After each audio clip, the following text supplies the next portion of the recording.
Welcome, man, to another edition of the 704 Charlotte Bound Show, man. I am your boy, the boy Twan Don, man. Twan Don versus everybody. You know what I'm saying? We got another heated show for y'all today, a jam-packed, star-studded show today, man.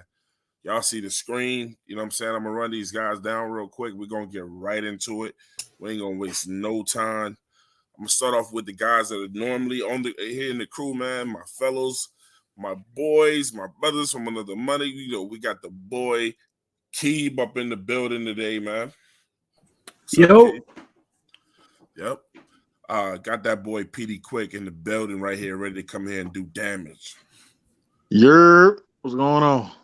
Got the Puerto Rican sensation. They'll take your girl, man. Ray Pambone in the building. I don't know about all that, but what up? Hey, look, man, let's get to these three studs real quick, man. First off, man, we got the boy. I've been trying to get this dude on the show for a minute, man. He's finally here. I caught up to him, talked to his agent. He pushed it through. Had to pay him about $20,000. Man, One Carolina is in the building. Man, you crazy. What's good with you, man? I've been waiting for the invite, dog. Let's get it. Hey, it's there, man. Hey, look, man, one of my faves out here, man, out here doing this thing. Y'all know him, you know, one of the most brilliant minds when it comes to talking about this Carolina Panthers football situation, man. He definitely used to surprise me and just do his thing, man. We got the boy Cody in the building. What's going on, man? Happy to finally be on the show. Happy to hang with y'all boys, man. Last but not least, man, you know who it is, man. You know what I'm saying? The dude that put me on, you know what I'm saying? There is no 704 show without this guy, man. Y'all know him. Y'all call him Big Cat, but I call him Catty Crockett. Big Cat, what's good? You forgot the birthday boy. Oh, yeah. What's up? Yeah, man. Today is Big Cat's birthday, man. Happy birthday, big dog. I'm going to have to hit your cash out for you. Oh, yeah. Happy birthday, Big Cat. Just going on down the stream. You know what I'm saying? Just because it's your birthday, I still want my money. Oh, man. You gonna lose it all. All right, man. Let's go ahead and get into it. Look here. Been a lot of little fuckery going on in the NFL lately. I don't know how to start this, man. You know what I'm saying? But a lot of people are making it a present situation. It's kind of always kind of existed, you know. So, you know, we heard a lot of shows get into it about potential racism that's going on in the NFL. We're going to have this conversation, talk a little bit about what's going on with Brian Flores. We just had a situation with the coach, Gruden. And, you know, all those emails and conversations that the NFL refused to release, you know, so we'll go on speculation with that. But we're going to have a real serious conversation tonight, man. So if you got baby ass ears and you can't take it, then I don't know what to tell you. This one might not be for you, because I want these guys to be 100% honest with what's going on with them and how they think. Remember, this is just a show, man. These are honest opinions, and don't look at anybody sideways for how they feel. So without further ado, man, who I want to go right at, man. I'm gonna start off with the boy One Carolina, man. You know what I'm saying? And how do you feel? What do you feel like the culture is going on with the NFL, man? Does racism really exist? And you know what I'm saying? Let's just get into that fact of it first. And I appreciate you letting me lead off, man. I do believe it. I do believe it does. I mean, it's apparent now. You know, like there's been times, like, I've always tried to be the kind of person that would, I guess, give benefit of the doubt to every situation. Because there are things that you have to see, like Brian Flores did have a job with the Miami Dolphins. You know, whatever, you know, that was. Mike Tomlin is, you know, a tenured head coach, one of the best coaches in the history of this league. And so there's been other guys. Dungy, you know, has gotten 2 opportunities. Hugh Jackson, you know, got 2 opportunities, you know, with the Raiders and the Browns, obviously. So it's kind of one of those things where it's like, all right, that clearly there's something there. But at the same time, you also have to acknowledge that some people in this league are at least attempting to try to do things a little different. Like I heard a story today, regarding the enemy, the GM of the Bears, has been with the Kansas City Chiefs for like 9 years. And, they wanted, Andy Reid kind of put it in his head, like, hey man, when you go to the next spot, like, you really need to, give Bieniemy a strong look. And he didn't, and so with him specifically, we talked about this on the Friday Free for All. Shout out to C3 Panther Podcast. But, with him specifically, I think it's a little different than just a racial conversation, especially when you take that into consideration, right? Mm-hmm. So it's something a little different there. But with this Brian Flores thing, I mean, man, he blew the top off of this crap, man. And I think you're going to see some real change, especially, as these stories start to come out and more things start to develop for sure. Cody, I'm gonna come right to you, brother. Yeah, man. So I'm actually gonna switch it up and lead off with a question. And by all means, hey, speak freely, man. Yeah. So like my thing is this, right? Like, and I don't know, I haven't heard everyone's opinion yet, but I kind of feel like we're all gonna feel the same way. Like when you look at head coaches in the NFL, Mike Tomlin is the only black head coach. You look at the three coaches the Panthers just hired, not one of them is black.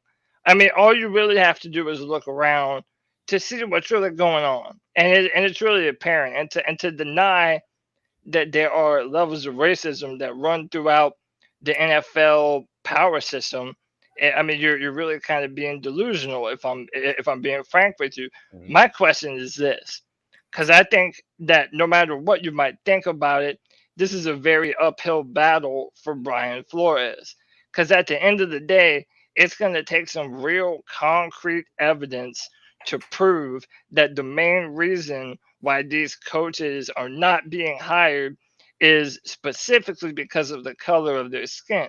Like you already see the Giants doing the same shit. They're like, well, it came down to the 11th hour and it was between Flores and Brian Daboll, but ultimately we just decided to make the best hire that was for our organization and hired Brian Daboll. So it's like it's a rock and a hard place, because I really do think this could be the catalyst for something big to happen as far as institutionally in the NFL power structure.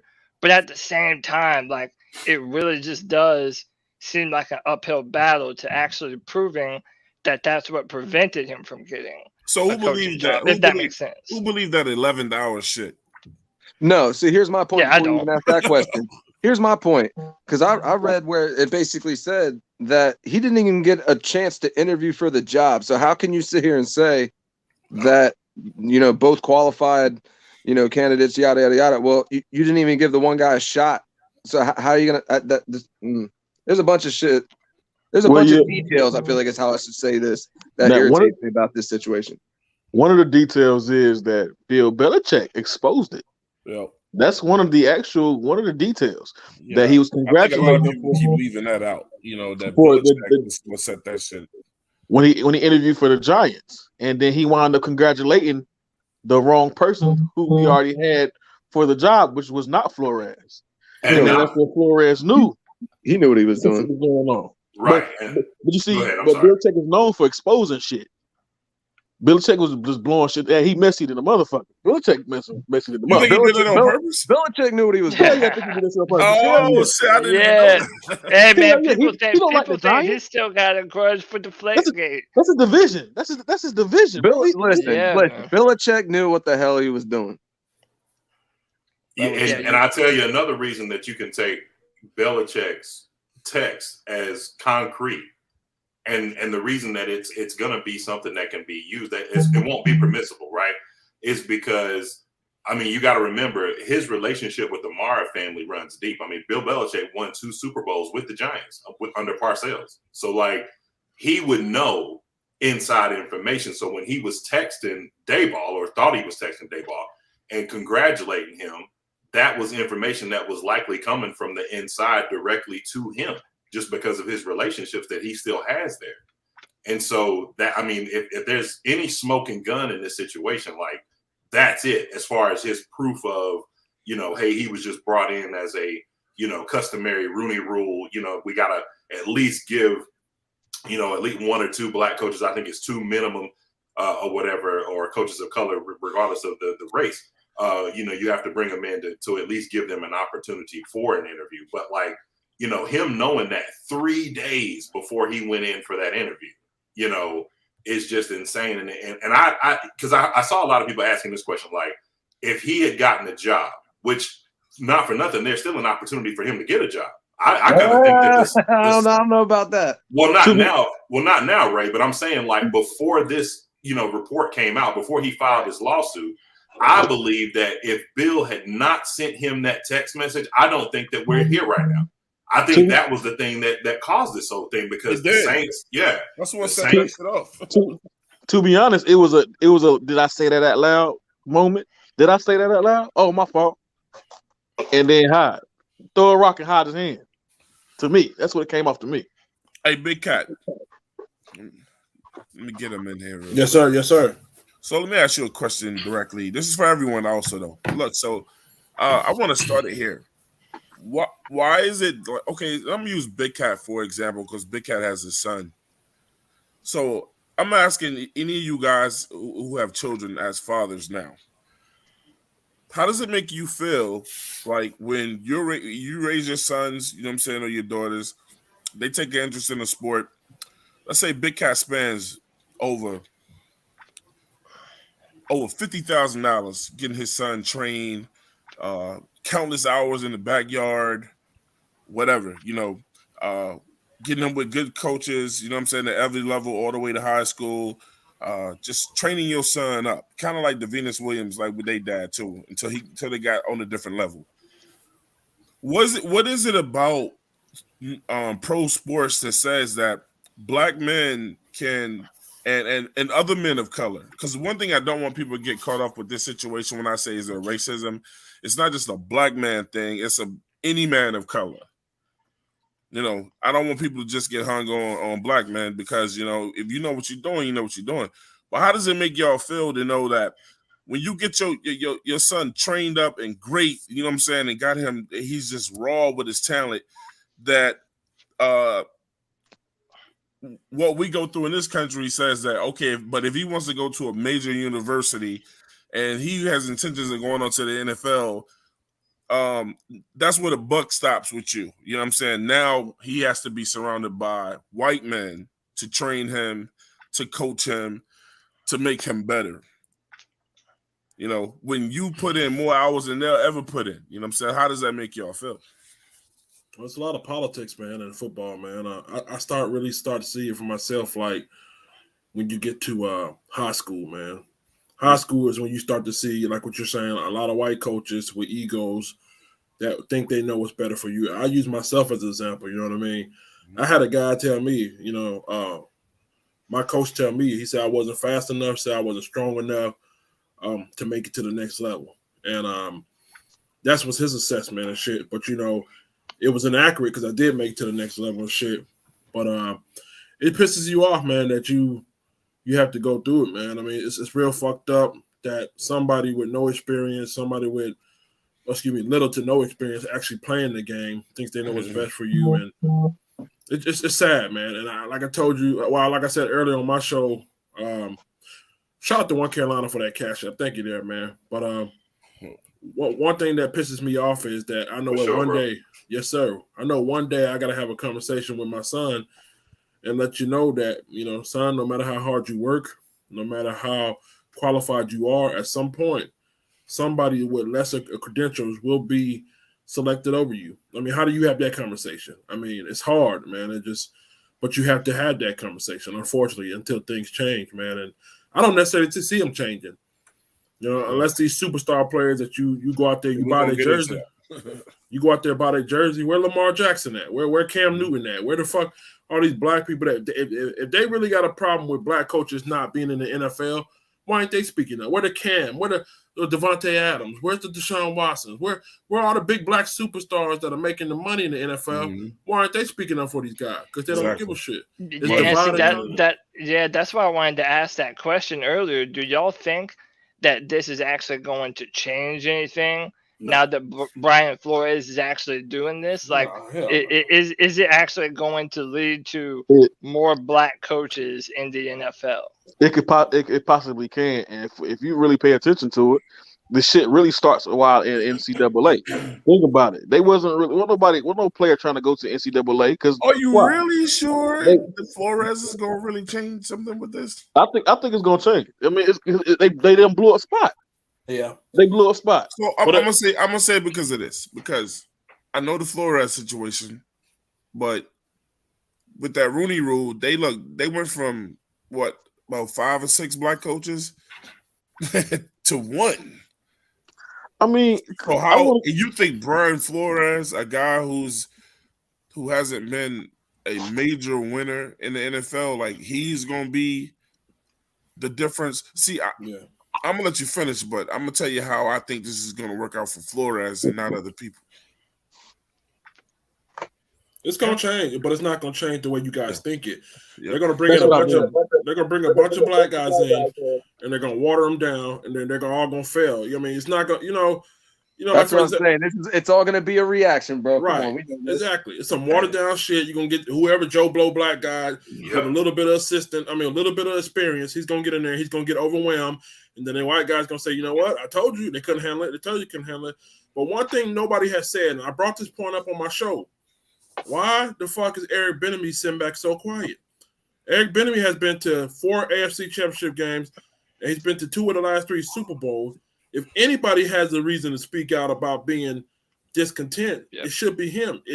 Now allegedly is Eric Bieniemy taking hush money?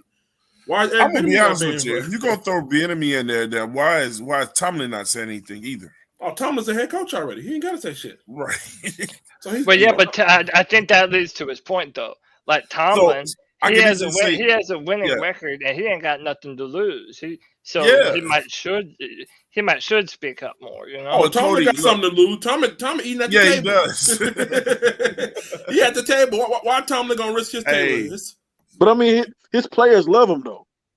Some people may look at it like Tomlin, like they ain't fucking with me. I'm gonna shut the fuck up. Right, I'm gonna get my money. I'm not saying shit. And I brought it up on Cody's show. I said Kobe shit. But I said that they did a show on Real Sport, about black coaches getting hired, in the NFL with Brian Gummo, and this was just this past year. And it was showing all these different black coaches that tried out, and it's like this group of guys that black coaches that don't fuck with Mike Tomlin. So let me ask y'all a question. How many black coaches has Tomlin hired to the Pittsburgh Steelers? I don't know their organization like that. I don't really pay attention to them like that. I mean, I can do my research real quick. Can I tell y'all now? Mm-hmm. Yeah. None. And I didn't know that until I saw that show. None. Twan, Mike Tomlin don't fuck with black coaches, and he's black. I can't. I don't know if I can say to put that on Tomlin, man. Here's what my belief is always in life about a lot of things, because we talked about there's different examples of coaches. Lovey's made it to a Super Bowl. Dungy's made it to a Super Bowl. Tomlin, the real question is like qualification. Like, I know it's a tough thing for me to say being a black man, but at the same time, I'm like, man, is he hiring people that fit a kind of philosophy that he wants to implement? And there's just not those amount of guys out there. How do you get qualified, One Carolina? How do you get qualified if no one gives you a start? That's a chicken and egg. Big Cat just said it. Big Cat didn't say it, but he was leaning to it. Big Cat just said, "Look, man, Mike Tomlin has is one of the best coaches in the NFL. He's never had a losing season, correct, right? Right. But he can't just do and say what he wants. Well, But see, he got a chip on the shoulder though. I gotta ask you guys that now. But he could be fired just like anybody else, man. Like he ain't got Belichick power and a lot of these other coaches, man, who have losing seasons sometimes, man. Well, a lot of you guys, because Belichick probably ain't really lost. He's had Tomlin never had a losing season, but he can't say what he wants. With your hero under center, but not for nothing. Well, a lot of you guys got position of power at work. How many minorities have you spoke up for at work? Now you got position of power. I know some of you guys, work. You may be manager, district manager, or whatever. How many have you guys spoke up to risk your job for a minority at work? I ain't risking exactly. my job for nobody. Exactly. So why would Mike Tomlin? No. I don't did it plenty of times though. Let me put that in context. I'm not risking the car wash. If I give somebody a recommendation, it's because I think they can do the job. If somebody's a risk, I don't care if it's a family member. I wouldn't put them out there like that. What I'm saying is, if your boss say, "I don't want blacks hired," and you feel like that black is the best qualified candidate, well, I don't need to be there. Oh yeah, I was gonna say I'm about. Yeah, if my boss told me some shit like that, I'd be like, bro, I ain't fucking working. Well, what happened if they say it but without saying it? Because sometimes these white guys say it without saying it. Hey, but as long as he don't say it. No, that don't make it no better, bro. But see, are we gonna mention that back in 2016 when Mike Tomlin's job was at risk at one point in 2016? Yeah. Are we not gonna mention that? Because he been there. Tommy Bradshaw, I said Tom. Bradshaw talking shit, and he a fucking analyst, you know what I'm saying he don't need to be the coach there no more. And right. It has some real racist undertones. Cowherd was talking shit. Cowherd was talking shit. He should speak up because at the end of the day, you been there. You know what I'm saying? And then, but your players wanted you. They fought for you. Your players like you being in that organization. You know what I'm saying? So you should be the front runner to also speak up and say something. But at the end of the day, everybody's pockets is different. You know what I'm saying? Hey, I'm getting my money now, so I'm gonna shut up and play my position. I guess my question is, what would we expect him to say? Like, what do we want him to say? I mean, to pretty much expose that shit too. Everybody had their opinions when it came towards the Black Lives Matter and all this, kneeling on the field and shit. And they shut that shit down. But they're not gonna do that, bro. Why would he? But that didn't happen to Tomlin though. That's what I'm saying. Right, exactly. So you mean to tell me you want to take the money off my table to feed my kids and family because another nigga got done wrong? That what you telling me? That's a good question, man. And you telling me? Let me tell you something, Petey. Quick. I'm sorry, Cody. I'm gonna let you go next. Go ahead. Now, Petey, let me tell you something. Now, if I said, look, you better speak up for me, goddamn, and you in a good position. You the head coach of a big name organization. You better speak up for me, man. And you could potentially get fired for opening your mouth. It's gonna take away the quality of lifestyle from your family. You gonna do it for me? I'm your boy, right? Hell yeah, because I gotta see you. You're different, but that's a good ass question, though. I'm built different, bro. I'm built different because I gotta see you, bro. I gotta see you. You know what I'm saying? That's something that I gotta see you. So at the end of the day, I'm gonna have to make them pay. But can't you make the argument that at the end of the day, your only real responsibility is to yourself and your family? Right. It is, but if you call yourself a friend or whatever the case may be, right? Then you solid. Then you gotta say something because at the end of the day, I gotta see you. You know what I'm saying? I can't look you in your face after I leave you in the dark by yourself like that. This is unlike me, bro. I gotta kind of. I'm gonna agree with Big Cat a little bit more. Nah, when you said Petey, even if it's my best friend, he can't put me on the spot like that, man. Petey, you talked about friends, you talked about business. So yeah, we're talking about an NFL coach speaking up so that potentially another black coach could be on a team that said coach could face. And when you talk about business, talking about I gotta see you, like fam. One of my favorite quotes ever is from Ray Kroc. I love Ray Kroc, even though he could be painted out to be a crook for what he did to the McDonald brothers, whatever. He was a visionary and he saw things forward. Yeah. He said about competition. He said if my competitor were in a boat sinking, I would go over and put a hose in his mouth. Like it's still competition. Like at this level, right? I can understand on a more macro level, you know what I'm saying? But on the micro level, like the NFL, where there's only 32 jobs, Like, man, I'm not saying anything to get myself in a position where I could be compromised. Not that kind of money, bro. But I understand what you're saying in theory, and in theory, on a macro level, I do agree with you, Petey. Yeah. I mean, I get the difference between business and personal, and then there's business at the end of the day. But I personally on my soul wouldn't feel right. You know what I'm saying? Like turning my back to you like that. You know what I'm saying? Because I mean that's how shit doesn't get done. When these coaches, when that Black Lives Matter shit was going on, you see all these team owners sticking together. Hey, don't let the prisoners run the prison. You know what I'm saying? Standing tall together. All of them had that same demeanor. But all of a sudden now that this situation is going on, I'm getting my money. What should he say? You know what I'm saying? What get Tomlin to say? I mean, if y'all stick together, shit can get done. You stay divided, shit don't Big get Cat done. did a show earlier today, and I'm gonna let Keeb get in here, and I really like what Shalika had to say on there, and I truly believe this, and you guys tell me if you disagree. I think the way you get that type of shit to change or bust that type of shit up is you got to start fucking with their money. And advertisers will have to be like, we ain't fucking with the NFL. Just like a lot of advertisement, when they was doing the knee shit, a lot of advertisers started telling the NFL, like Coke, and they was like, look, if y'all don't do something, man, we're going to stop doing business with y'all. The only talk that billionaires hear is that money talk. And if you talking about fucking with their money, see, I think it's that and the players would have to stand up. But it's gonna be hard to get some of these players to stand up because it's just like it's like Kat just said, man, look, bro, if you used to making $40 million a year, how do you get this dude to tell the rest of the team to sit out? Because he could do that. But them dudes is just getting there, that's getting $875,000 a year, or they still got to pay shit off. Those are the ones that the NFL uses because they don't have no voice yet. And the way the NFL feels is like, even if the stars sit out, we'll play the second string. We're going to have a league. But they have to all be in solidarity with this shit. And that's just something that doesn't even happen in this country for the most part.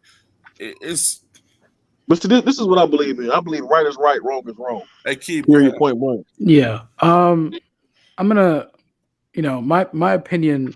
I look back at it now. At the Big Cat did a show earlier, and I had some time, so I came in. I came in about for 2 hours, and I expressed some things that obviously weren't popular. So I'm gonna get into it. But first, does anyone know how much the NFL made in 2021? I found out for you. Hold on. $9.6 billion. Do you know how much the players get from that? 48%. It's probably not even 10%. 48%. Nah, that's what the union's for. They get close to half. They get 48%. So the status quo is a dangerous thing to change, and it's also a dangerous thing to implement.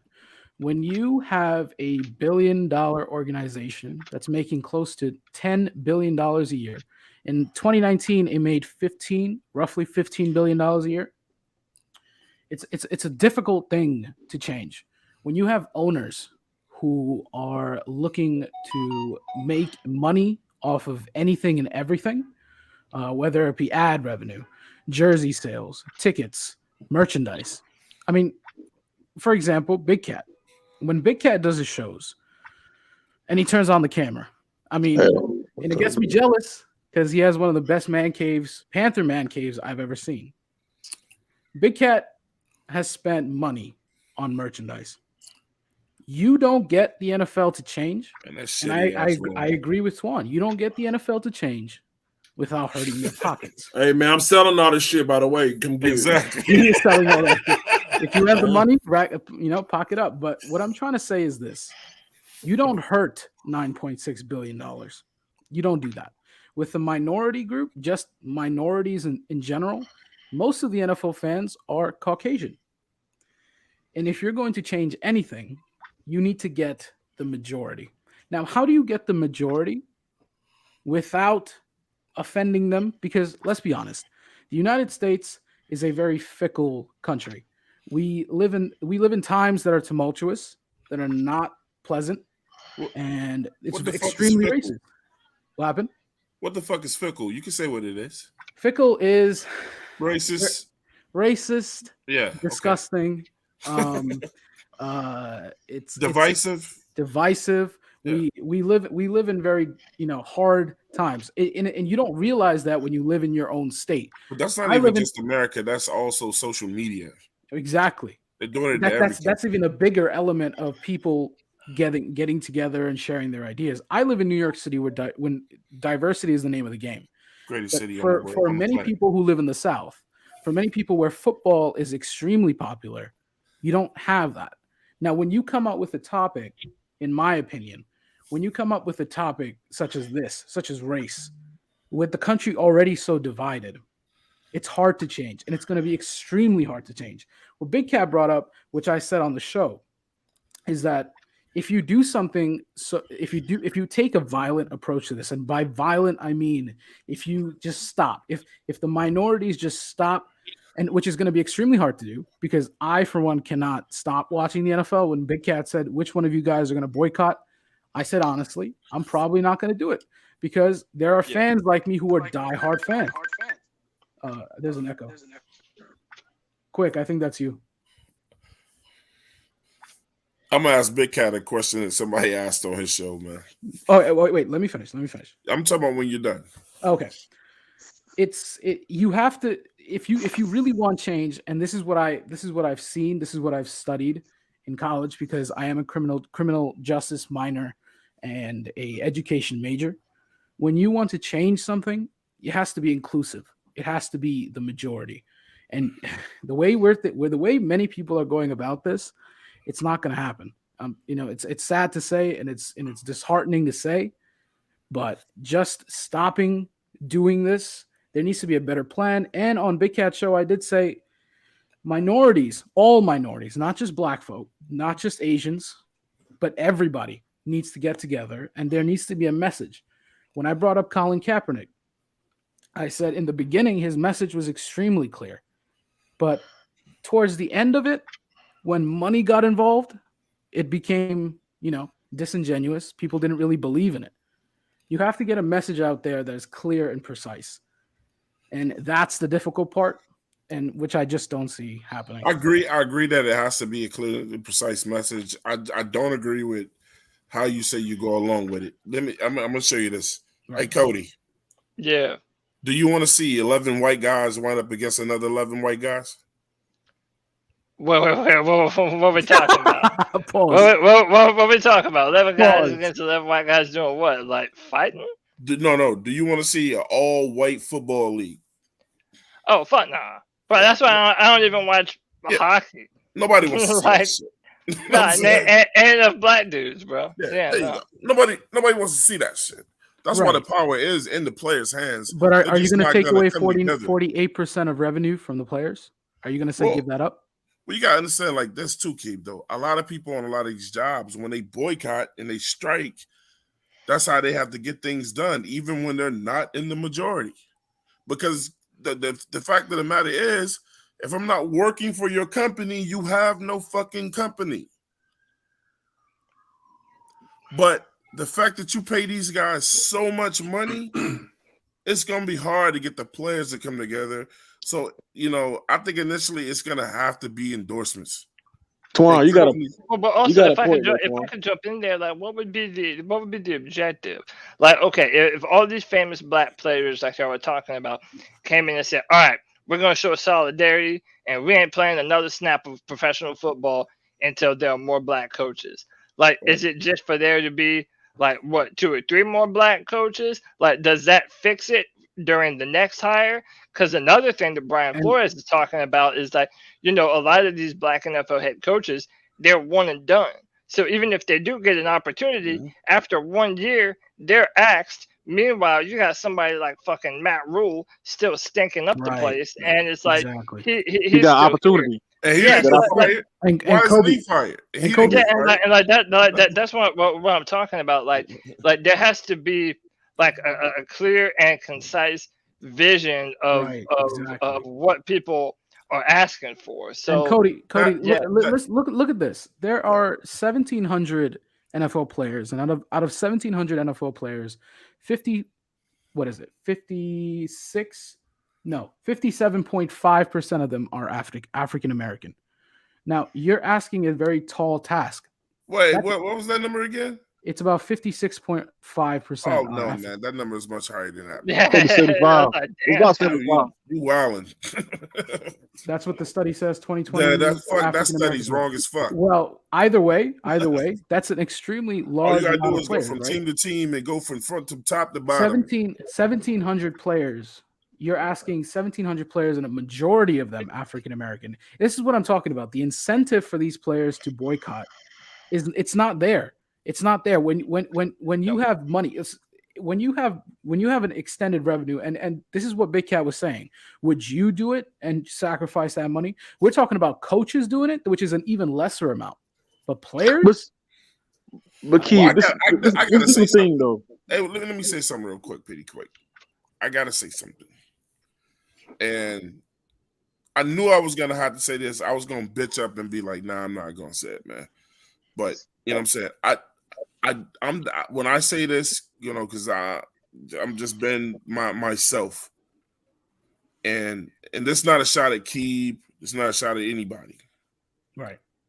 But some people aren't qualified to say what majority Black people should be doing. I think sometimes I'm offended. Some people have to sit back and just enjoy the ride and be quiet. So who is? If I agree, I'm not. No. It's just like what I'm saying is, okay. If some dude out of fucking Thailand is saying, Black players got to chill, it's just like, your people play football, bro. You ain't, and you don't live here. Tuan, I got a perfect one for you, Tuan. I don't know if you thought that I'm saying. You see, I don't want to say it offensively. I got a perfect one for you. Hold on. I got a perfect one for you. It just seems like whenever Black people are involved in something, there's a whole lot of outside groups that tries to come in and tell us how to run our shit. Of course, you know, and that's the status quo of the United States. But what I'm trying to say here is this: I'm saying the probability of it is not likely. I mean, how many players actually knelt? How many African Americans knelt for the entire time that Kaepernick knelt? Probably like 35%. Not a lot. Hey, look, man, but we don't know what was going on. But look, man, you got motherfucking Jerry Jones telling motherfuckers if they kneel, they're fired and whatever. Right. Okay, but look at your own Panthers. I think that was a look at your own Panthers. Look at your own Panthers and go back to the season with quarantine and look how many players actually knelt. Go ahead, Petey, quick. But see, this is what I want to say because I want to piggyback off what Tuan said. The perfect similarity is the Washington Redskins. That's the perfect example.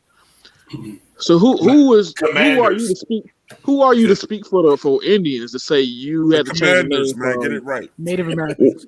I'm sorry, the Washington. No. The Washington Commandos, the Washington Redskins to the Washington Commandos.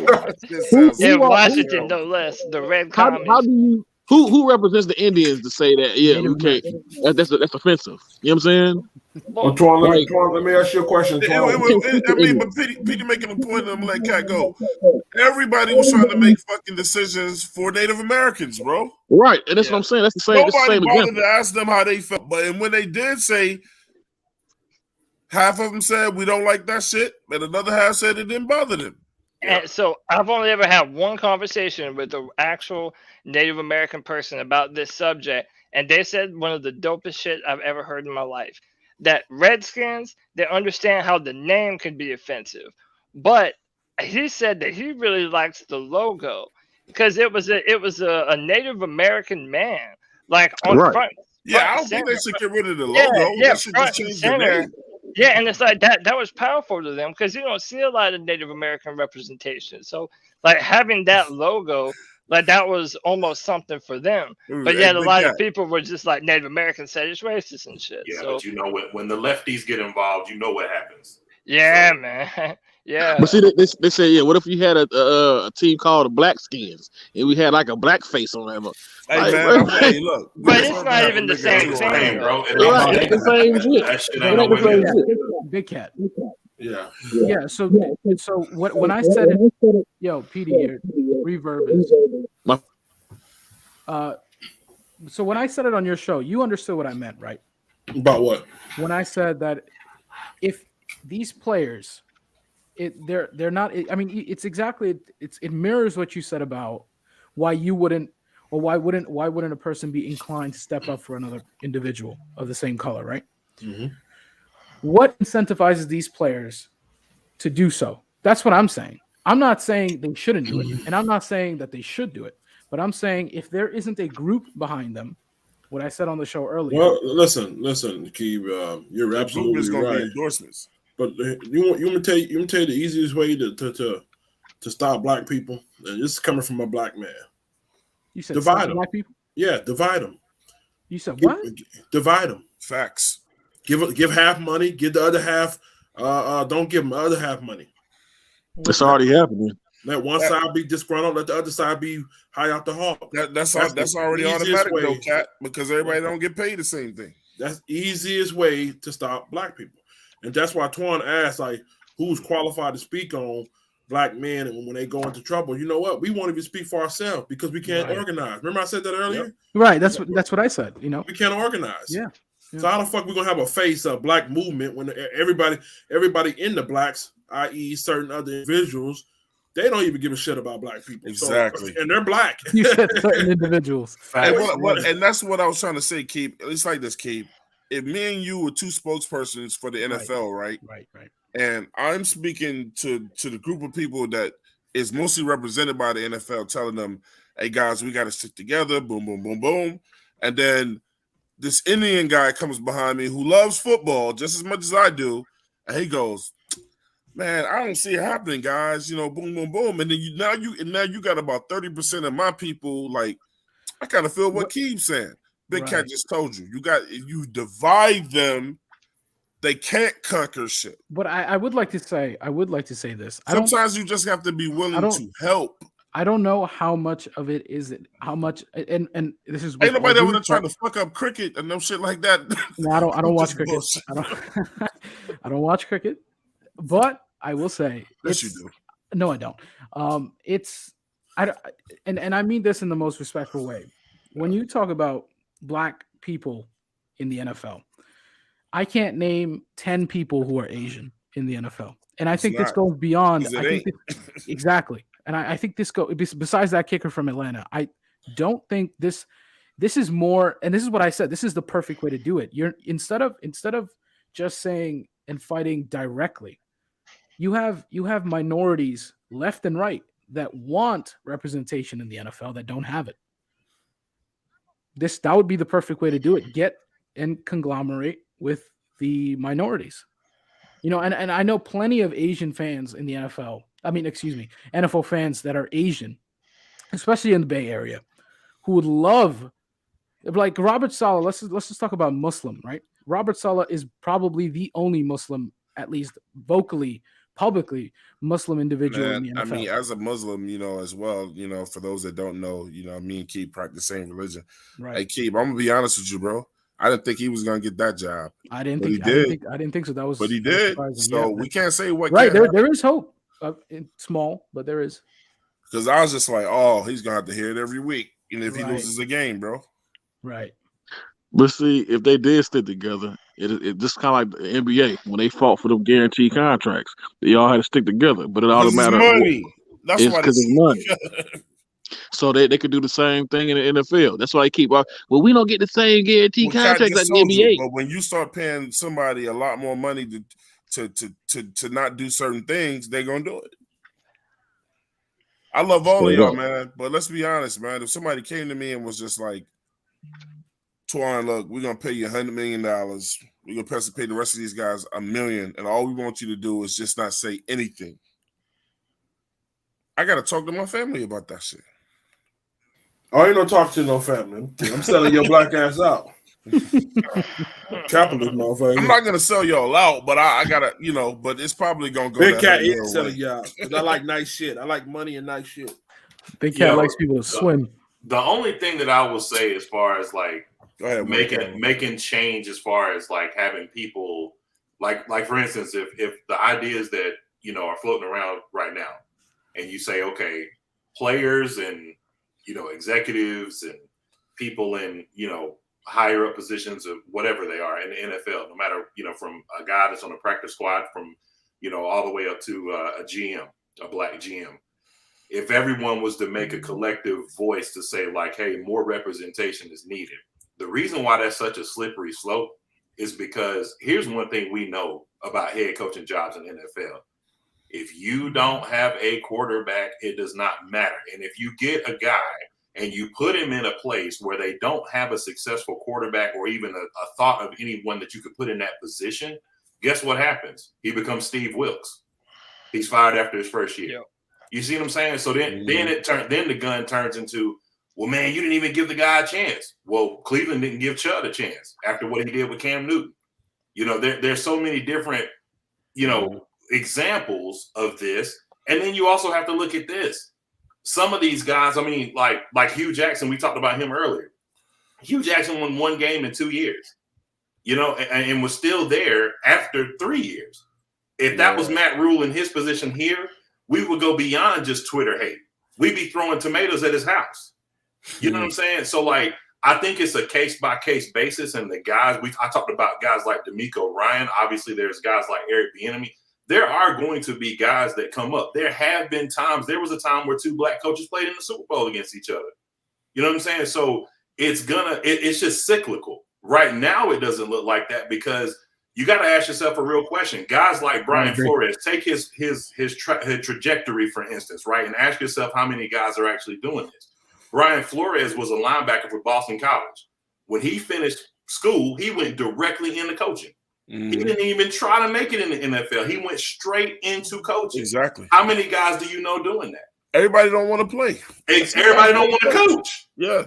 And that's what I'm saying. So, like, the most qualified guys, one thing we also have to remember is this. The most qualified guys are on the highest level.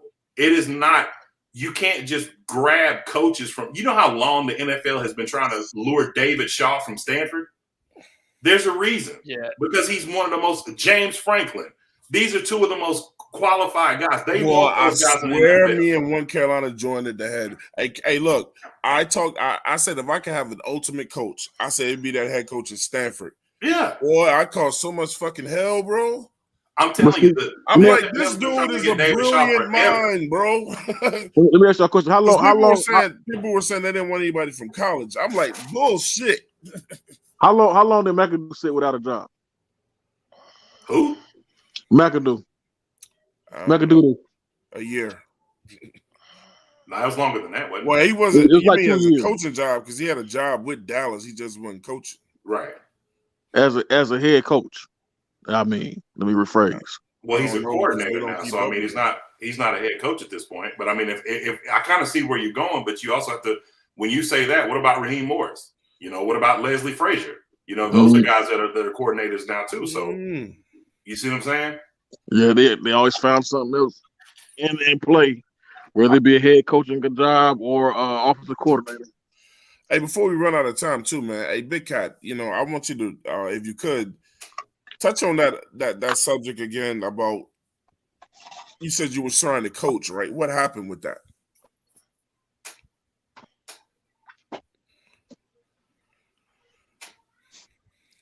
He done fell asleep, bro. Big Cat gone. No, he done dipped like he be doing on the show. Yeah, he just walked away. He's probably playing some video games. No. Hey, but look, let's get Pablo in the head though, man. Also 8. So, Pop, do you see it changing anytime soon, man? Or no? It's going to be a knee-jerk reaction. First off, nothing's going to come of this. All that's going to come of this is a settlement. Agreed. All that's going to come of this is a settlement, and Flores will never coach again. So this is Kaepernick part 2, where it's just like, yes, like dude's going to stand up for himself, stand up for a cause, and literally commit career suicide in the process of the better good. But I think he understands that. So, like, I mean, all the more power to him that he's still going forward with it, period. But again, just like anything with this, I'm just going to cut to the chase. I mean, we're kidding ourselves if we honestly sit here and think anything's going to fucking change. If anything changes, it's all going to be short-sighted, reaction type changes where, oh, maybe all of a sudden we see, all these, minority head coaches fucking hired. But then subsequent, what's the fucking word? Subsequent. Holy shit! Thank you. I can't fucking speak. We're talking a season or two later.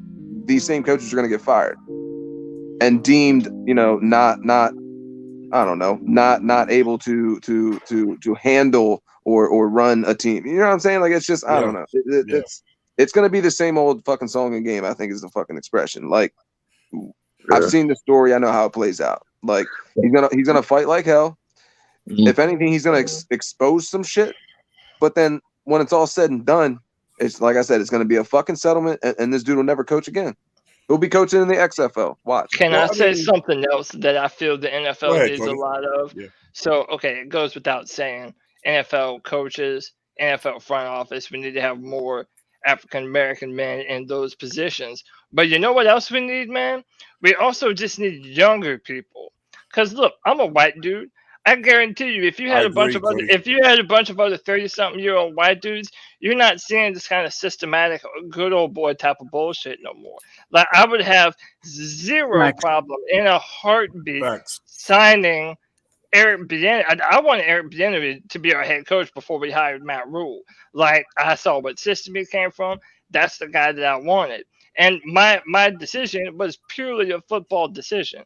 I've grown up with nothing but Black people and Hispanic people around me my entire life. So for me, in a more inclusive upbringing, I don't have none of that old baggage and shit that a lot of these old ass white dudes do.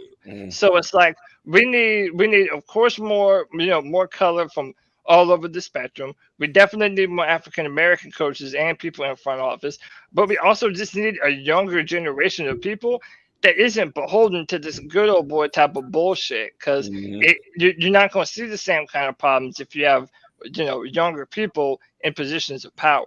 Can I add something to that? Go ahead. Yeah, please. All right, so check it out, because I agree wholeheartedly with everything that you said. But I always like to ask questions behind questions, right? Yeah, sure. So like the question behind another question is this: is like, when you talked about there needing to be a changing of the guard, we see that with a lot of young coaches right now. Like McVay's, younger than me. You got man, what is that? Oh, well, go ahead.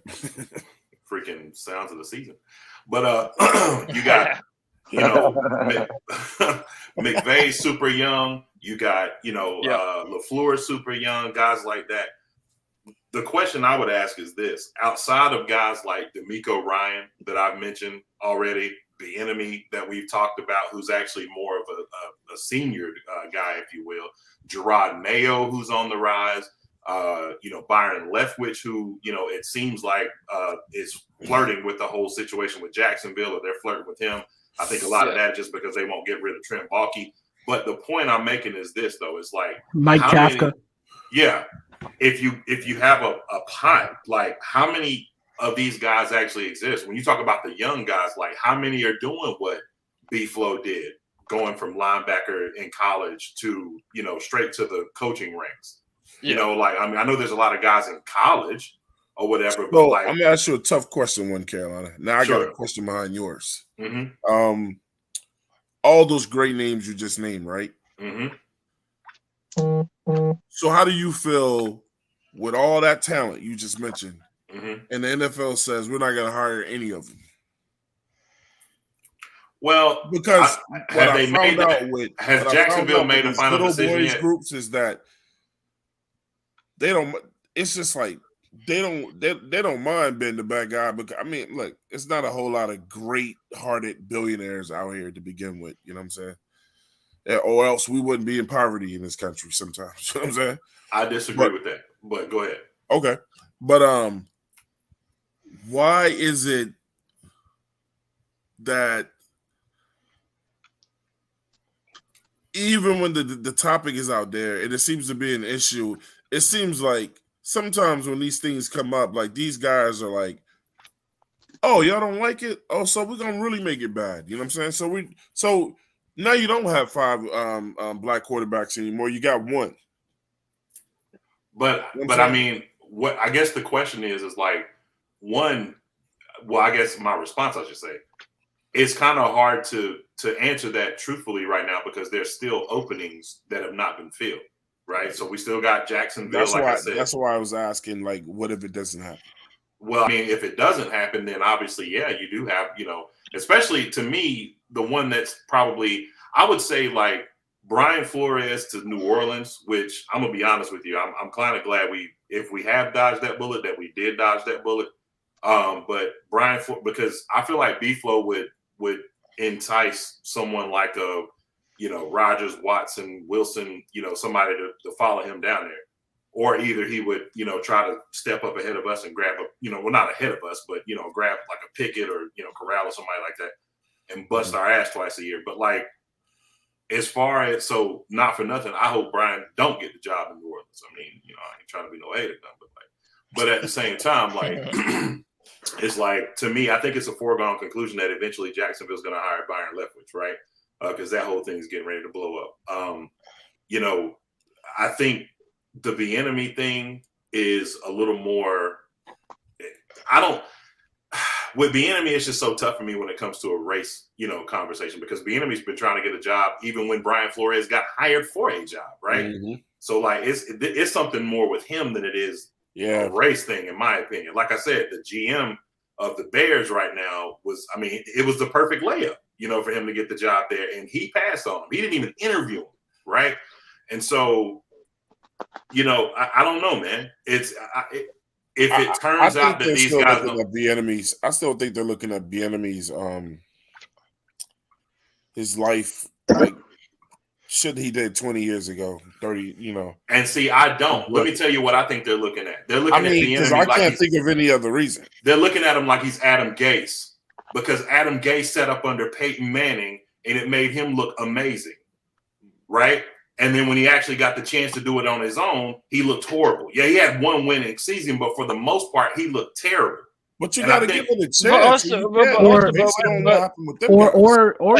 But wait a minute, John. Didn't wasn't Eric Bieniemy the offensive coordinator that first year when Alex Smith was actually balling for the Chiefs? I don't know if he was. I don't think he was the running backs coach. I don't think he was the coordinator at that point.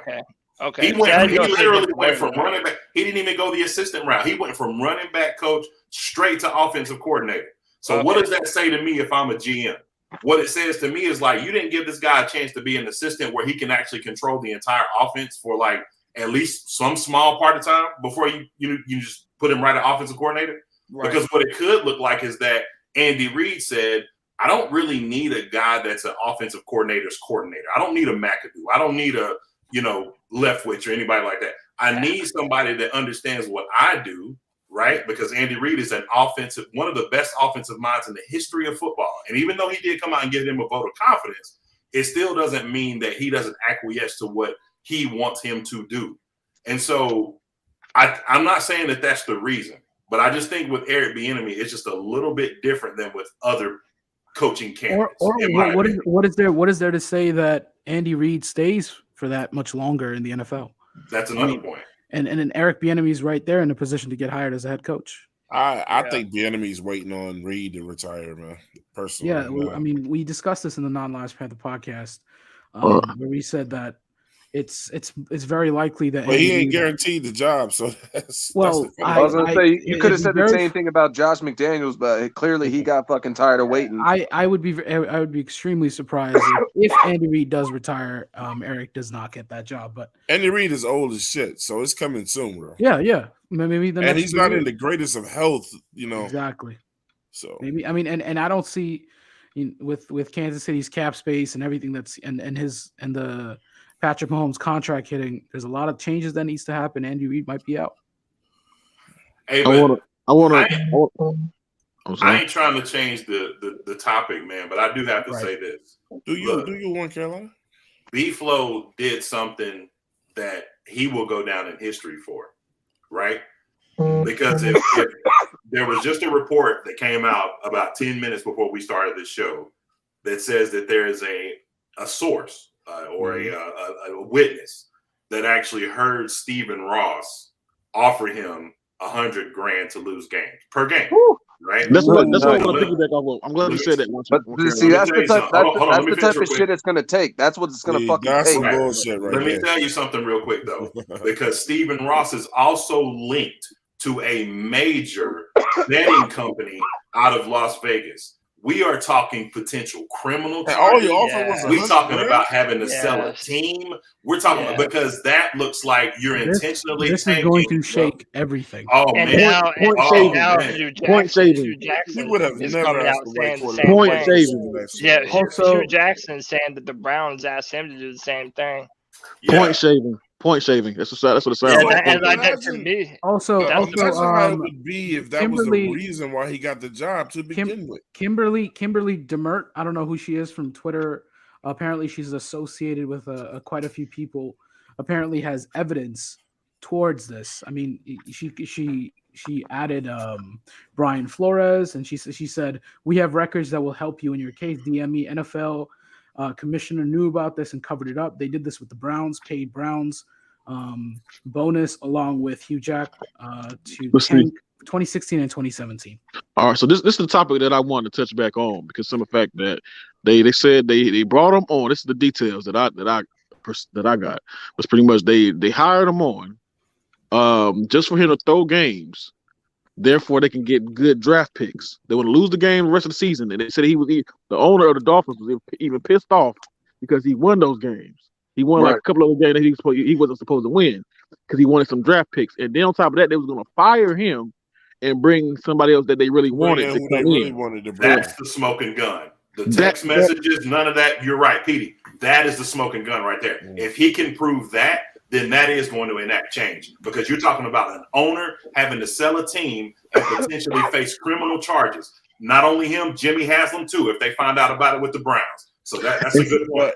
And see, my point is, owners, they want to bring in a fall guy. Get together and try to vote him out before it's all over with, though. They wanted to bring a fall guy in. He wanted a fall guy. I'm gonna use your skin to say, hey, these guys are terrible coaches, never hired in, and then bring in my guy and fire you. But we're gonna blame you for it, even though I paid you. As long as he didn't take no money. I'm just saying hypothetically. As long as he didn't take no money. Quick, your the audio. Twan, you talking about the North guys? Carolina there's no reports that he actually took any of that money, did he? No, and I don't think that. And I think Brian Flores realizes that if you come out and say something like that publicly, and then you actually it comes out that you took the money, boy, that's a horrible look. And Gotta I just have don't see him Texas doing because that. they ain't gonna believe his word over. The Texas is everything. But look at it though. You can't. A black person can't even own a team, like own an NFL team when they even try to buy one. But you let a Pakistani guy to get the Jaguars and get that because you have to be voted in order to. Ain't nothing wrong with it. It's the fact that you let somebody who's outside of the NFL spectrum, who's known for knowing cricket or whatever case may be. That's just hypothetical. But that you don't let nobody else of another minority. I really don't give a fuck about allowing him to be a team because he is a minority. Hold on a second. I think that's an extremely toxic mentality to have. I get what you're saying, quick. And the audio is doing that thing again. Pretty cool. And I get what you're saying, but I think that mentality right there at the outside of the spectrum is what gets certain ideas and certain movements in trouble, right? It's not about. I don't think he meant it like that. No, I know, of course. That's why I said Peter didn't mean it like that, but that is a real thing, and not even in the NFL. Yeah. Just for the record, Keeb, why don't you specify your ethnicity? Just for the record. I am Afghani, and I'm half Afghani and half Bengali, so which is South Asian, and I am Muslim. So that's just that's an even minority. But what I'm trying to say is that I think the toxic mentality. Bro, you speak Bengali? I do. I never even knew that, bro. Yeah. I'm okay, Bolabashi. Yeah, we'll talk later. But this mentality, this is what gets minorities in trouble. We need to, and I'm not even saying we need to. We have to. We have to band together because we are so small as it is. And when we go into the mentality of, okay, this we need to target this ethnic group and this ethnic group, well, they'll catch up as it goes. Let me clear something up before you say though. Right. When ethnic groups combined, we're a very large number. Exactly. Right. But also, one of the things that was brought up earlier, I think Kat said it, but when the powers that be try to keep you divided, that's the problem. You hear a lot of things about. One second, I want to make my point. Finish your point. One second. You hear a lot of things about Robert Kraft. You hear a lot of things about Jerry Jones. You hear a lot of things about a numerous amount of owners, Jerry Richardson previously. We need more minority owners because I haven't heard anything about the owner from Jacksonville, aside from his team sucks and he wants to move to London. This is a plus side when we talk about this is just another layer as to why we need minority owners. But it's this mentality in the United States and everywhere else that minorities their groups are separate. We shouldn't be that way. And I think it's a testament to my point earlier. If we combine together, that's a pretty large amount of people in the United States. But if we have this mentality that, go ahead. But Keith, the only thing when you talk about combining together, right? Let's look at the tale of one owner, one potential owner, because I got an idea who I think is going to be the first black owner of an NFL team. I think it's pretty cut and dry. Hove. Hell no, not that. But let me tell you why. Yeah. Let me tell you why Hove will be. Because Hove understands the game and how to play it. What did Hove do? Wait, isn't it if you own any other sports team, you can't own a NFL team? I don't know about that, and I think he sold his ownership stake in the Brooklyn. That do own different teams. Absolutely, I think the Saints are like that. Stan Kroenke owns part of the LA. The reason I say that is because I read somewhere. I mean, he recently bought a major stake in the Minnesota Timberwolves. That's why. Right, but here's the point I'm making. Right. Okay, so when Jerry Jones bought the Dallas Cowboys, right, he became rich off oil money. Like his name was around just because of his proximity to football itself, because he won a national championship with Arkansas. Few people, know that, right? And so his pathway was different, obviously, because of, yes, his skin color, but also because of the money he had and the opportunity. And he almost didn't even get to buy the team. Like he went into major debt just to buy the team. And I still think Jerry's one of the best owners in the history of this league. And that's why everybody looks to him as the GOAT because of what he was able to accomplish. But I mean, you can say that we can rib him if we want to, but he traded, Herschel Walker, brought in Jimmy Johnson. No, I mean, when I say that, Carolina, I'm not talking about on a business level. It's really more personal for me, bro. Right, but here's the point I'm making, right? So for me, I don't want to get into that, but it's just, when you tell grown ass men they can't kneel or they'll be fired, you lose all my respect. I understand that, but I'm talking about like his history. But business wise, he's a fucking genius. But when we talk about Hove, right? So think back about this. When Hove was given an opportunity to be connected to the NFL, we talk about how we all need to stick together. Bro, he got killed for it because of what he said about Colin Kaepernick, because what he said was right. All he said was like, once we stop kneeling, like when do we start getting into actionable items? I know what the game is, right? I know that they don't necessarily want me here, but they hired me on this level as a consultant for music.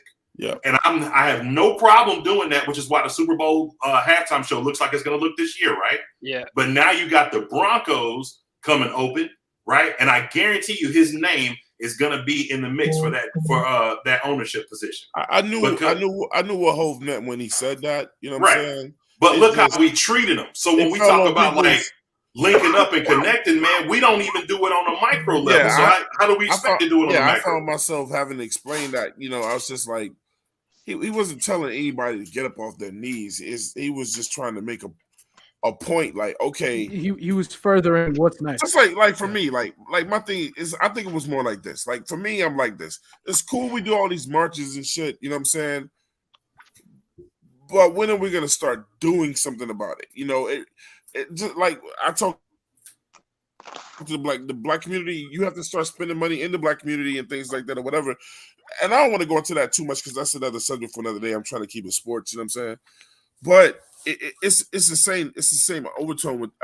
Overtone with that. It's just like I 100% agree, man. Jay-Z is probably going to be the very first person to own black man to own a football team, man. I mean, at one point I thought Oprah was interested. I really felt like she could have, but you know, I don't know. Screw her. But Jay-Z, I totally understood when he said, and people just took that shit in the negative way and ran with it. It was just like, all right, you know. So what? It was real like what he was saying to me. Carolina was like, what's next?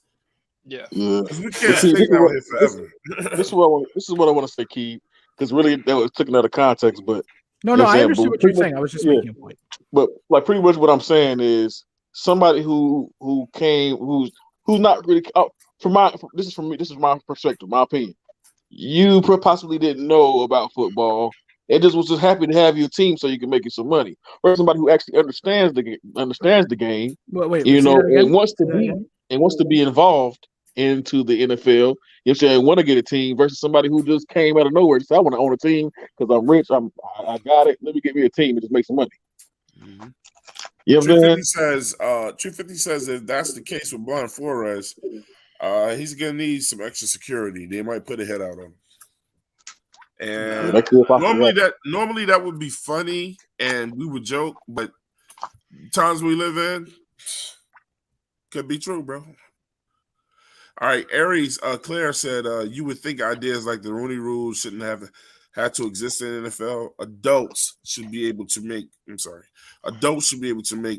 staffing decisions based on credentials and merit, regardless of grace. It's shameful. I think she meant to say race. And she's right, man. She's right. I'm just gonna ask one quick question again to get everybody's quick take on it before we get out of here, man. And you know, I'm not gonna ask this question because I already know that it is. The other thing that the NFL is dealing with is this buddy system. Whereas, you know, I own a team. Me and Carolina, that's like my one of my best friends. Big Cat is like one of my best friends. PD Quick is one of my best friends, and I hire all these guys to be on the coaching staff. You know what I'm saying? Whether they're really qualified or not. And then here comes along Cody, who is a fucking football genius. Damn, appreciate you. And we say, that's true. Nah. And then we like, nah, I already promised Big Cat the job. And Big Cat don't even really fuck with football like that. You know what I'm saying? He's just like, nah, I just occasionally, you know, I'm stretching it a little big with that. But the problem is when there's a lot of these buddies and then when Big Cat's gone and he's left the position and then Big Cat recommends one of his buddies, which is Ray, and then he fills in that spot. And if when Carolina leaves to go to another team or whatever, and I'm like, if they're gonna pay you more, absolutely. Then he recommends PD Quick to stay in his spot, and everybody keeps overlooking Cody. Yeah. Who's the best person for the job? And my question to y'all is, how do y'all feel about this buddy system in the NFL, bro? I think it's inevitable, right? I mean, I think even if you look at the Bill Belichick text, that's an example of that. Like there is this in the know connection. You know, Bill Belichick is the head coach of the New England Patriots. Yet he was able to know and have inside information about who the next head coach of the Giants was about to be. Yep. So it's like, I mean, it's really on some high school clique kind of shit. Like, if you're not in the right cliques, if you're not in the right circles of people in position of power, then inevitably they're gonna play favorites. Like, bro, this is, and I was saying this on our podcast the other night. Whenever teams fire coaches, a lot of times they go out and hire these these firms, like non-football people, to go out and bring them a list of candidates to hire from. Well, you got to know that all of these firms, they have a list of preferred candidates that they're going to give you, and all of those names come from people that they're connected with, that they're giving them to float. Hey man, my guy just came on the market. He's a really good guy. Why don't you put in a word for him and see about getting him a head coaching job? And it's all about who you know. It's not what you know, it's who you know. And if you're not in the right positions of power inside the league circle, then it's like you're always going to be asking for someone else to let you in. You know what I'm saying? You don't really control your own destiny in that way. So it's fucked up. I don't know how to fix it, man. Like, that's what I was asking earlier. Like, I was wondering if y'all think anything is actually going to come from this. Because going forward, I don't know how this goes. Because there's a lot to prove. Yeah. There's not going to be. It's not the change that we're going to look for. And I agree with Big Cat. When I said earlier in the morning show is that they're going to come out with a bunch of candidates, throw them around everywhere like dice, and say, here. We hired black people. Go ahead. Stop marching now. All right. One Carolina last word.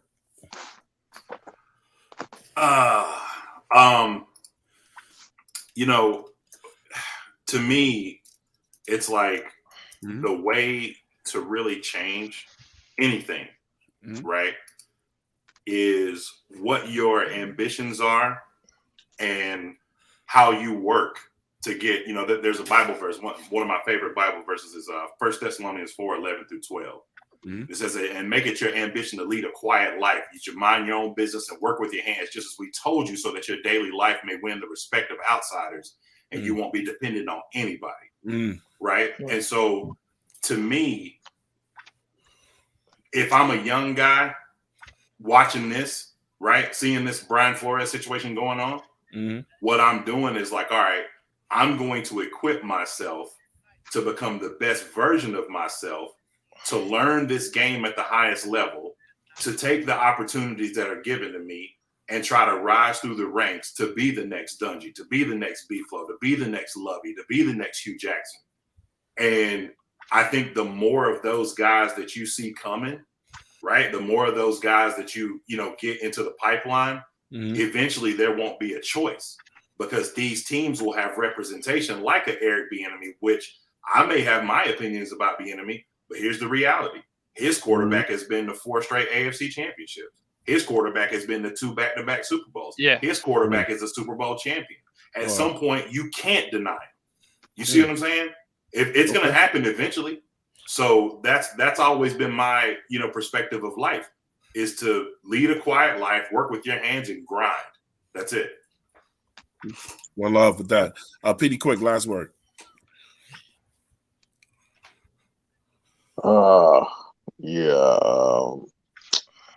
Let's all stick together. Big Cat, last word if he's still on. Well, my nigga, I'm still on, nigga. My nigga, one love to one Carolina. Shit, everybody need to mind their fucking business. Work with your hand, be quiet, do your thing. That was a great quote, man. You know what I mean? I was gonna say, I don't know how you follow that up straight up. Pretty much, man. I mean, listen, there's always gonna be racism around you and shit. You know what I mean? What can you do? Build your own shit. You know what I mean? Work hard, and so you don't have to depend on nobody. He said it right there. The best book in the world, the Bible, man. Yes, sir. You do your own shit, my G. You ain't got to worry about asking nobody. A lot of these niggas out here, like Leo say, I don't agree with his delivery, but Leo be making some real good point. Niggas want to work with the white man shit and then get mad when he shut the door on your ass. My man just showed you what the Bible say: shut your mouth, work hard, and build your own shit, so you ain't got to depend on nobody. And you're gonna use that shit tonight on your show, Rich. And that's the mindset I'm on, bro. Shout out to One Carolina. Shout out to you, bro. Love you, man. Love you too, Pat Bonius, last word, man. Shit, I mean, like I said, I don't know how you really follow that up, other than shit needs to change. Hopefully, there's just like with a lot of things, when these situations happen, hopefully there's enough evidence, concrete evidence, to finally make some fucking change. I mean, it's. I guess the one thing I didn't say this whole show is anytime something like this happens, when I first hear it, it's just like, all right, finally, like this is gonna be the one. But just like the second I have that thought, it's very quickly I go back to, well, history has shown me it'll gain all this steam day 1, day 2, and then just kind of flame out from there. And like I said, which is what I said earlier in the show, it's just I already essentially know how this is gonna go. It's gonna end with the fucking settlement. You know, we'll see the knee jerk, you know, reaction of you know, these coaches being hired and then subsequently being let go. It's a fucking vicious cycle, and it's fucking sad. This is the world we live in, bro. Like this is it, and it's shit's fucking sad, bro. And there's just another fucking example of it. We'll just leave it at that. Well, real quick, man, can I ask a question? I'm doing some research here. Absolutely. Has David Tepper interviewed any black head coaches when he was No. He didn't? Okay. I was just thinking about that too. No, he interviewed Bieniemy. Are you talking about like with the Matt Rule? Like when we were getting ready to hire Matt Rule? Is that what you're asking? We interviewed Bieniemy. We were getting ready to have the second interview with him when we announced we were hiring Matt. Okay, that's all I need to know. Don't go no further. Thank you. All right, so I'd like to thank our special guest for coming on the show tonight, man. That boy Cody is in the building. I appreciate you, Cody, for coming by, stepping in here, man. Yeah, brother. Blessing us with your presence. You know what I'm saying? One Carolina in the building. Thank you for blessing us with your presence. Yes, and sir. Can I say one quick you know thing? Yeah. Just one quick thing, man. Right, go. Listen, Twan, Ray, man, Gato, Cody, Coltrane, PNP, man, there's no way I would have ever started this without you guys, man. And so I just want to just extend my gratitude. I know I do it all the time, man, but I'm telling you, man, I love you guys, especially Keep Pounding TV and C3 Panther Podcast, who I frequent, you know, even when I'm not doing my own thing. Like, I love you guys, man. Like, and I appreciate y'all contribution to YouTube, to my life, and to, you know, just good content, man. So keep it up, guys. Man, appreciate one it. love, man. One love. Hey, look, I'm gonna say this one last thing, man, and that's this. Hold up, I didn't go. Well, go ahead, Keith. Change must come from within. I was trying to leave your ass out before you change or try to change anybody else. Change must come from within. Absolutely. Better yourself. Go subscribe to Non-Lives Panther Podcast. Oh yeah, absolutely. Hey, and before I check out, man, One Carolina, please let everybody know where you're from, how they can check you out.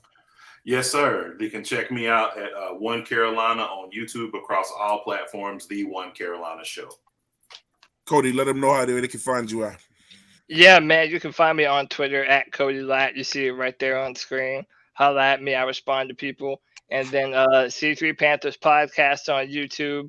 Hey, man, listen, every Friday at 7 p.m., and Twan knows this because Twan's been showing up the past few weeks in a row. I do a Friday free-for-all, man. And it's literally free for anybody and everybody to come and just kick it, man, and kind of just do what we're doing now. I bounce back and forth some topics, and you know, you don't even have to be a podcaster. I'm trying to get more people to become podcasters and do this like us, man. I appreciate y'all having me. I echo the same sentiments as John, man. Like, I'm very fortunate to be able to get to know all of you, man. I feel like you all are genuinely friends. And hey, man, we just keep building Panther Nation one podcast at a time, man. I'm happy to call y'all my contemporaries, man. Gato, let them know where they can find you, Gato. Hey, man, shout out to each and every one, everybody on here. If you're looking for a DM or email or something, I want us all to do the second mock draft on Keep Pounding TV. We're going to be in the Zoom. I think that'll be fun. So everybody on here be looking for that. We're going to do a Zoom fun last year. mock draft. A lot of people have given me and Twan praise for doing it, and I think it was so much fun. I like to see all of these great minds in there at one time, all right? Like a real war room and shit, you know, like exactly. So, yeah, it's going to be fun. We should probably do something like teams or something like that. Yeah, we'll do something like that. I'm telling you, it's going to be a lot of fun. Find me on Keep Pounding TV. We're going live here about 9:30. Talk about Marvin Lewis accusing the Carolina Panthers of the same thing that Brian Flores did back in the days. I ain't even see that. Wow. Yeah, we're going to talk about that here at 9:30. It's going to be fun. I'll be tuned in. Bing bong. Yes, sir. Yes, Bong, sir. Bing. Bing bong. Fuck your life. Hey, what I want to say real quick, Cat. Hey, Cat. Yes, sir. Let me tell you something.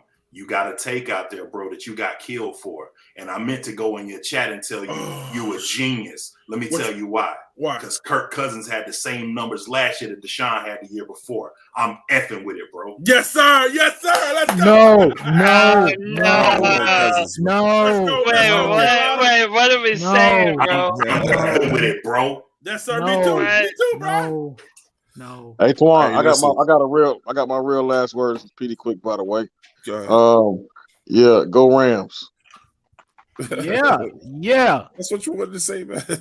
Hell yeah, cause I want my money. I know where that's from. Hey, look, check this out, man. I'm gonna end it by saying this. I'm gonna try to say some more words. Hey, look, hopefully we can get to a point one day, man, where people just show each other some love and respect, because that's what it comes down to with this racism shit is love and respect. I know it can work because you got 4 black guys on this show. There's a guy that's an Indian on this show, the Afghan. There's South a white Asian. guy I'm not on Indian. this show. I'm not Indian. Correction. South Asian. What you said? We got a fucking I'm not black. OJ. Yeah. Hey, listen. And a white guy, man. So it's one big melting pot right on the show along. And when we leave here, we're gonna all have respect for each other and love each other, man. And hopefully we won't stab each other in the back and shit like that. Except Gato. I got my knife ready for y'all, motherfuckers. I got my sword ready. You said 2 white guys? Yeah. Hey, look, man, I gotta give a special shout out to this guy right here. This is the guy we named the show after. This is God, I miss that dude, man. Charlotte, man. Love this dude. We gonna keep your name alive, bro. Praises up to this guy, man, and everything. Put those sevens in the chat. Does. You know what I'm saying? Put those 7s up in that chat, man. Much love to that man. You know what I'm saying? And that's why we named this show after him. I'm Twan Don. That's One Carolina. That's Petey Quick. That's Keith. That's the Gato. That's Pabone. And that's Cody. And we about to be up out of here, man. We'll catch y'all next time. Same time, same place, man. Peace.